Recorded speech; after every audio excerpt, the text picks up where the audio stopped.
Hey, John. Good morning, everybody. John Scope here for GAI Insights with our Gen AI News Briefing. Lots going on here. Will the internet scale? Will Google create a private internet in the context of buying its content? We're going to explore these and more, trying to give you back time as we help you surf the information in this volatile market. All right, we have Luda, Adam, and Ankash here today. Ankash, hit us with the first article, if you would, please. Sure, John. So the first one that we have for today talks about emotion AI and how this trend might be difficult for business software going forward. All right, not to hit the obvious note here, but Adam, how do you feel about this one?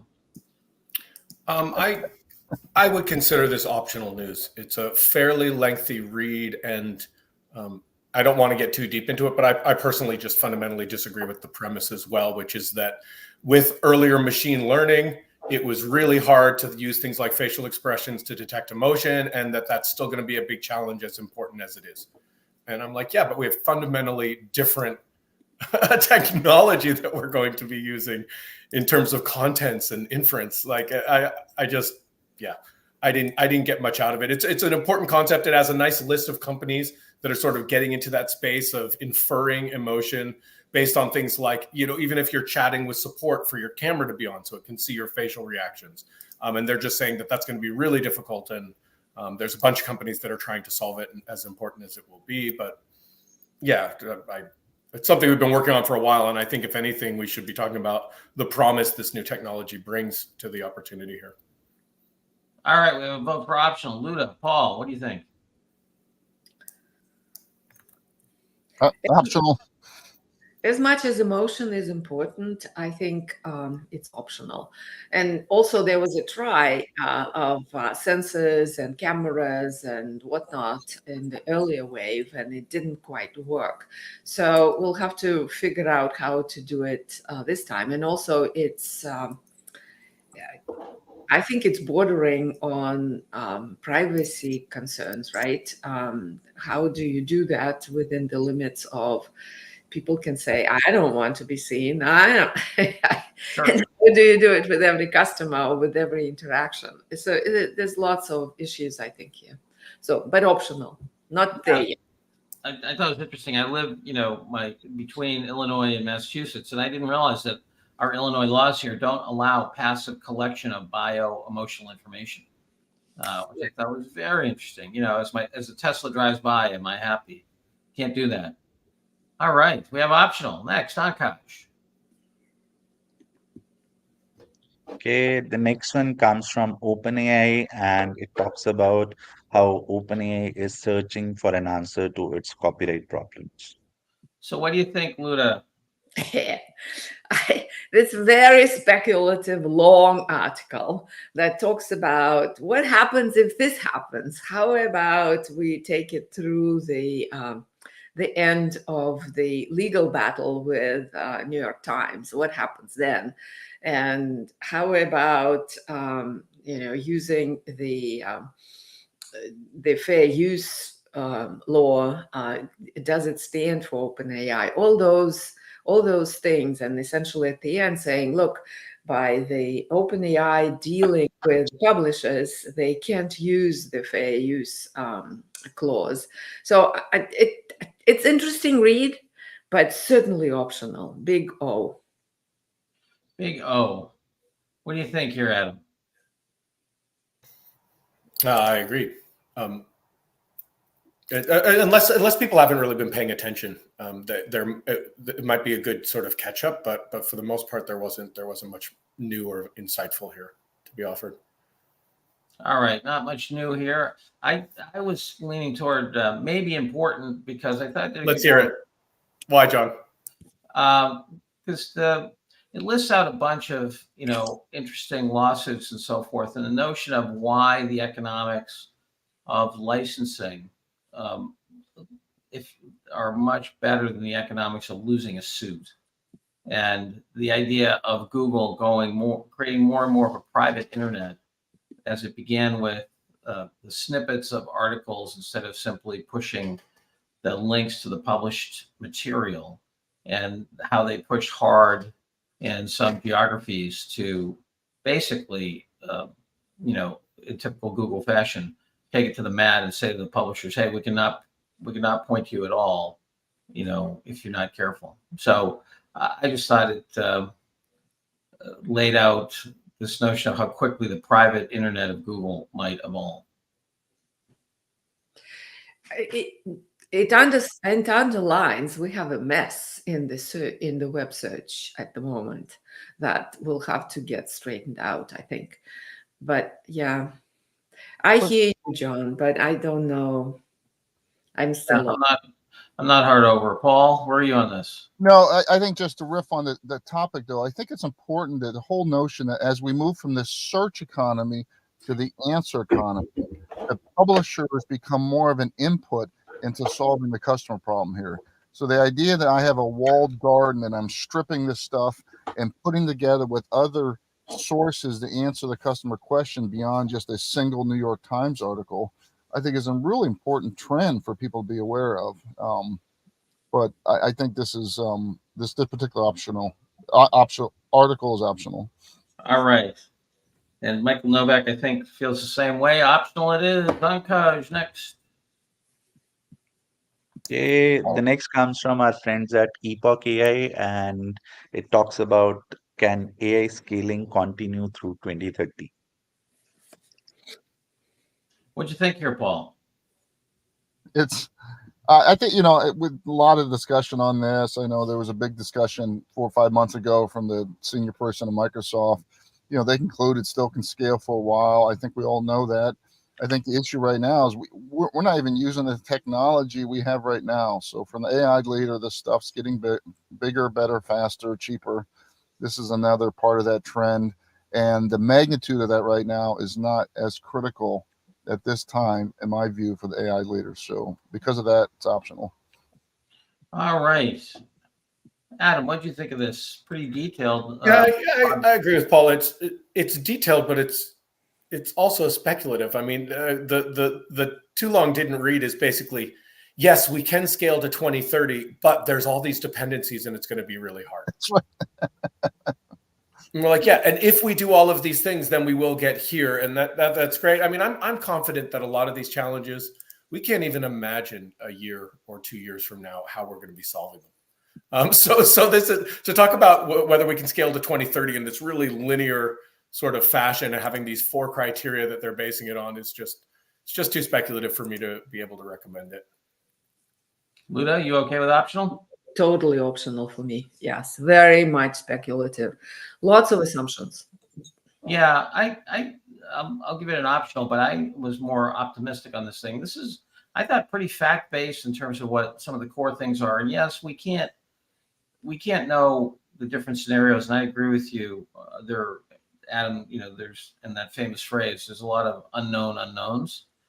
However, the idea of power constraints, chip productivity, capacity, data scarcity, and latency as things that we can at least parameterize and estimate, I think it does a very, very good job of that. It's a very solid article, certainly of relevance for anybody investing in the space. And I'm working with Jeffrey Rayport over at Harvard Business School, and we're trying to figure out what the scaling laws and constraints are for this. And I just sent this off to Jeff this morning. So I think optional, but robust if you're curious about this domain. Next, Akash. Yeah, but John, Yeah. In the bottom line, there is a sentence that essentially is pretty obvious that we've been talking about all along. The constraint likely to bind first is power, following by the capacity to manufacture enough chips. Come on, that's the bottom line. So that's what I mean. I think it's good work through the various constraints and assumptions of how to scale, how they will scale, but the end result is kind of what we have been talking about. I don't know, Luda, if I'm there with you. I agree. Those are some of the constraints. Data is often a constraint that's spoken about a lot, right? And we have the whole articles on model collapse and so forth. So yeah. I'm not with you in the sense of, and the other thing is that many times the articles they're not fact-based, and this does a pretty good job of looking at what some of the consumption is, what some of the trends are, and it actually has data and so forth. It's anyway, and Okay. I thought it was a well-constructed argument. Agree with all of that. Agree with that. Yeah, it's still Agree with all of that, all you're saying. But yet, what would the business leader do with this at the moment? Probably nothing. optional. Michael Novak notes, September, happy 22 months since ChatGPT was released into the public. All right. Fair enough. We have whatever the happy 22-month birthday is. All right, next on Kaj. The next one comes from Sam Bauman, and he talks about what succeeding at AI safety will look like. Yeah, Paul, did you have a chance to look at this bad boy? I did. I thought it was interesting read. I think the reality is we're still learning all this. I thought Sam did an interesting article, but for our time-starved AI leader, it's it's optional. I mean, I think safety in the enterprise means a bunch of different things. Part of which is making sure the data is secure, that we're staying within the bias guidelines and everything else. So for the AI leader, optional. All right, we got one optional here, which I think I could have predicted. Luna, Adam, what do you think? Yeah, so it's written by a lead of a technical AI safety research group at Anthropic, and it's basically his perspective of the roadmap. It's an interesting perspective. It makes very clear this is not Anthropic's position on the matter. It's his personal view. It's a well-informed one, but it's an optional read. Would agree. Luna? I agree. It's a long article. It lays out, it's sort of like almost a strategic plan. If you were on the chore of putting together all the tasks that need to get done and thought of, if you want to get the safety down, right? He does that very well. And he explains why and what would need to get done. So for people in the safety teams of the enterprises, they don't need to go to this level because they're not training LLMs, right? But they need to be aware of this. So it might be worth putting in important for these people, and it's quite a big audience actually. So, but I read it and I said, really optional.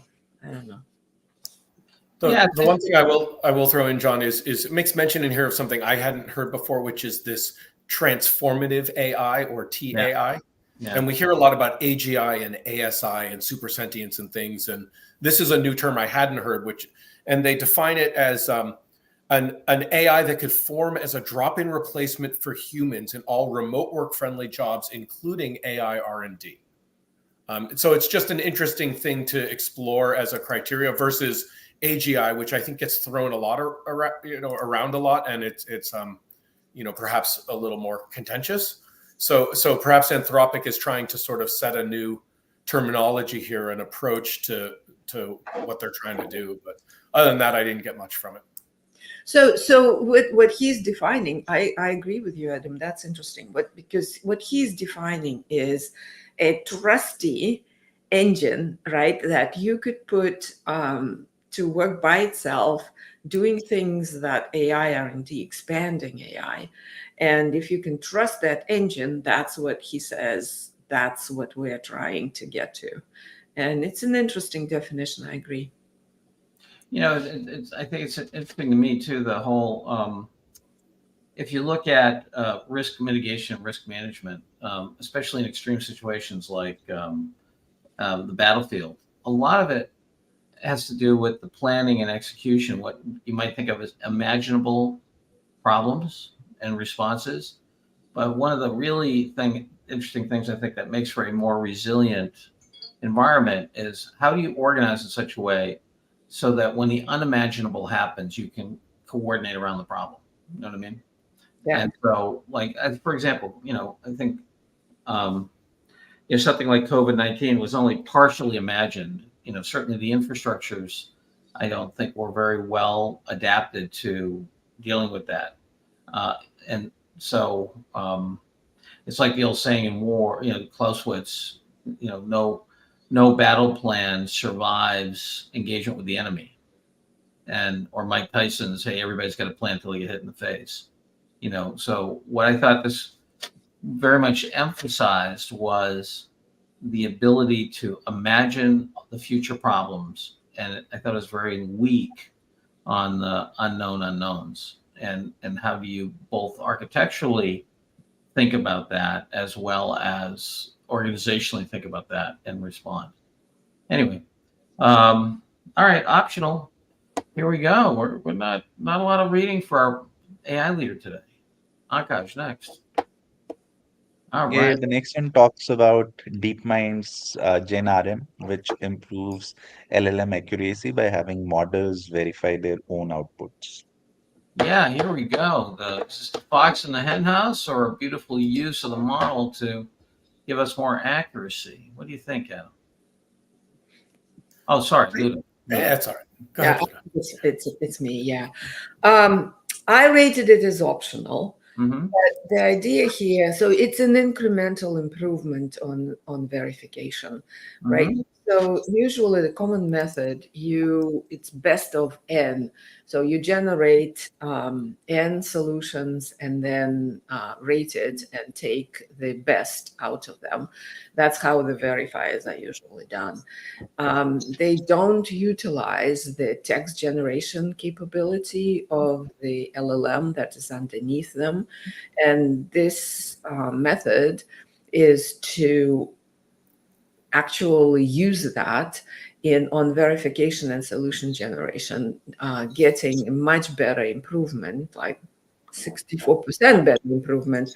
So this is a good incremental way of pre-training verifiers. So but it's very narrow in its impact. So I think optional. All right, we're going to go for optional here. Adam. Yeah, sorry, I thought I might be on mute. Agreed. Yeah, I was leaning toward maybe important. Just because it's such it does improve. Seems at least 3 domains: kids, math, language, every third domain. In terms of being the best verifier. What I couldn't understand from the article is why it's not super resource intensive compared to the other methods. Because you're using more of the model to generate more options and more predictions. But I thought it had something to do with the way they're just like using the probability of it being asking if it's the correct answer, yes or no, and then using the probability of that as like an evaluative measure. But yeah, I didn't quite get it either. So maybe it doesn't go quite my understanding is the model is generating it anyway. You're just not using it per se, right? So that's so there's really no additional cost for the improved accuracy then. Yeah, so it's just a changing of the way you surface what the model has and using it in assessing the answer. That was my understanding, and that's why it's not more resource intensive. Yeah, I hear you. But then toward the end, it talks about training it in evaluative mode and productive mode or something like that. So it seemed like it was double trained. Anyway, in any event, it's optional. All right, optional, ladies and gentlemen. Next, we're going almost for no hitter here. We'll see what happens with our last couple articles. Okay, this last one is about a project called Project SED. What they are doing is they have 1,000+ autonomous agents, and they are using them to simulate a game, and they are doing a lot of things as part of that. Yeah, interesting. I mean, we've got this whole notion of evolving civilizations. I'm curious, and Adam, I'm going to ask you in a minute to opine on this. I'm curious how much different it is from the agent-based modeling that was done before, many years before it. When I was at PwC, there's a fantastic modeler, Mark Page, who was a student of Jay Forrester's, and Jay invented systems dynamics, and a lot of the systems dynamic stuff is agent-based. And we did a whole global model on what audit rotation would mean to the audit market on a global basis. And it was, fantastic. I mean, in terms of the agents we had created, I said market created, and it was just great work. So anyway, Adam, what do you think here? 1,000 agents running around making civilizations. Yeah, it's interesting research. It's optional news. Fascinating, really, to see some of the emerging properties and some of the ways these things have. I mean, just was it last night where we were talking about sort of creativity and what it means to be an artist, and yeah, I mean some of the debatably novel ideas, or at least seemingly novel ways that they cooperate and co-create and self-organize. It's a fascinating lens in some ways into ourselves, but probably optional news at this point. Yeah, Lita, what'd you think? Yeah, it's interesting, but optional, because we haven't. It's an idea, right? And it is feasible, so that's great news. It hasn't really worked in any real capacity. It's on the game. It kind of shows us that we will be using agents all over the place. I don't know, but optional.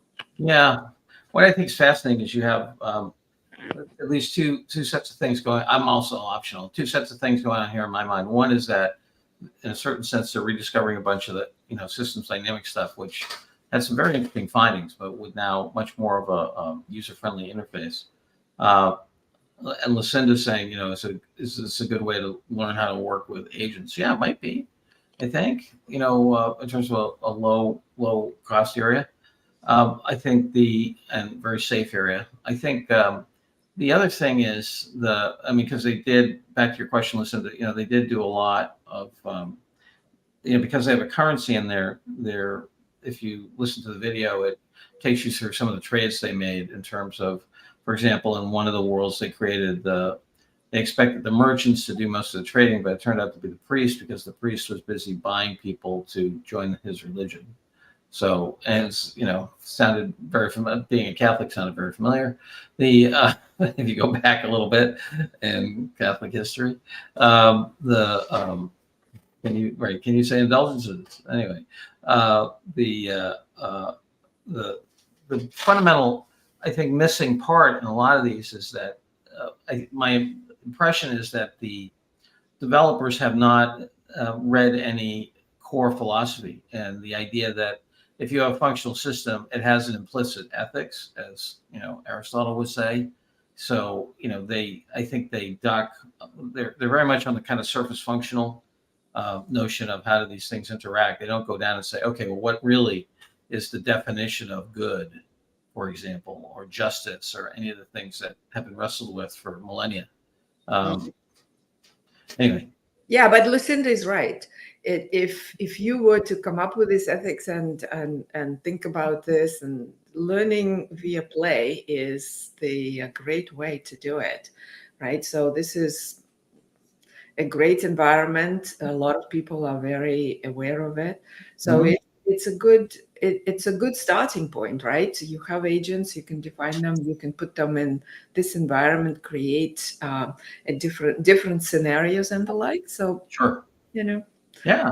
And Michael Novak notes it's a lot like the thing happened about a year ago with the Google voice agents talking to each other. Google voice agents. All right, Akash, looks like we have a no-hitter here. What's up? Give us the tote board. Yes, John. So all optionals for today. All optionals for today. All right, ladies and gentlemen, we give you a lot of time back, not things you need to do. Fascinating reading for the curious, but optional. All right. Any announcements, Luda, Adam, Akash?